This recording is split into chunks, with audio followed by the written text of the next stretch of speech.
Hello ಗೆಳೆಯರೆ, ಎಲ್ಲರಿಗೂ ನಮಸ್ಕಾರ.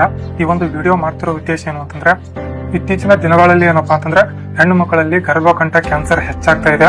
ಇದನ್ನ ಅರಿತುಕೊಂಡು ಕೇಂದ್ರ ಆರೋಗ್ಯ ಸಚಿವಾಲಯ ಏನಪ್ಪಾ ಅಂತಂದ್ರೆ ಗರ್ಭಕಂಠ ಕ್ಯಾನ್ಸರ್ಗೆ ಲಸಿಕೆಯನ್ನ ನೀಡಲಾಗ್ತಾ ಇದೆ.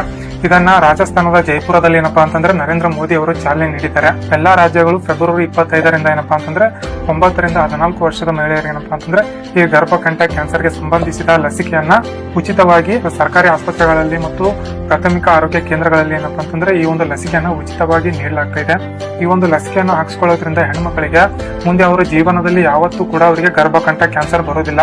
ಅದಕ್ಕಾಗಿ ನಿಮ್ಮ ಮನೆಯಲ್ಲಿ ಅಥವಾ ನಿಮ್ಮ ಅಕ್ಕಪಕ್ಕದಲ್ಲಿ ಯಾರಾದ್ರೂ 9 ರಿಂದ 14 ವರ್ಷದ ಮಹಿಳೆಯರಿದ್ರೆ ಈ ಲಸಿಕೆಯನ್ನು ಹಾಕ್ಸ್ಕೊಳ್ಳಕ್ಕೆ ಅವ್ರಿಗೆ ಹೇಳ್ಬೇಕು. ನಿಮ್ಮ ಅಕ್ಕಪಕ್ಕದಲ್ಲಿ ಇರುವಂತಹ ಯಾರಾದ್ರೂ 9 ರಿಂದ 14 ವರ್ಷದ ಮಕ್ಕಳಿದ್ರೆ ಅವರ ತಂದೆ ತಾಯಿಗಳಿಗೆ ನೀವು ಈ ವಿಷಯದ ಬಗ್ಗೆ ಹೇಳ್ಬೇಕು. ಯಾಕೆ ಅಂತಂದ್ರೆ ಇತ್ತೀಚಿನ ದಿನಗಳಲ್ಲಿ ಬಹಳಷ್ಟು ಮಹಿಳೆಯರು ಈ ಒಂದು ಗರ್ಭಕಂಠ ಕ್ಯಾನ್ಸರ್ ದಿಂದ ಸಾಕಷ್ಟು ಬಳಲ್ತಾ ಇದ್ದಾರೆ. ಈ ಒಂದು ಗರ್ಭಕಂಠ ಕ್ಯಾನ್ಸರ್ ಅನ್ನ ನಿರ್ಮೂಲನೆ ಮಾಡಕ್ಕೆ ಕೇಂದ್ರ ಸರ್ಕಾರ ಈ ಒಂದು ಲಸಿಕೆ ಅಭಿಯಾನಕ್ಕೆ ಏನಪ್ಪಾ ಅಂದ್ರೆ ಚಾಲನೆ ನೀಡ್ತದೆ.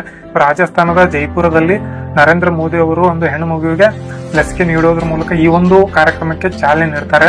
ಯಾರಾದ್ರೂ ನಿಮ್ಮ ಮನೆಯಲ್ಲಿ ಅಥವಾ ನಿಮ್ಮ ಅಕ್ಕಪಕ್ಕದ ಮನೆಯಲ್ಲಿ 9 ರಿಂದ 14 ವರ್ಷದ ಮಹಿಳೆಯರಿದ್ರೆ ಅವರಿಗೆ ಈ ಒಂದು ಲಸಿಕೆ ಹಾಕಿಸ್ಕೊಳ್ಳಕ್ಕೆ ಸಹಾಯ ಮಾಡಿ ಈ ಒಂದು ಗರ್ಭಕಂಠ ಕ್ಯಾನ್ಸರ್ ನಿಂದ ಭಾರತವನ್ನು ಗರ್ಭಕಂಠ ನಿರ್ಮೂಲನೆ ಮುಕ್ತವಾಗಿ ಮಾಡೋದಕ್ಕೆ ತಾವೆಲ್ಲರೂ ಸಹಕರಿಸಬೇಕು.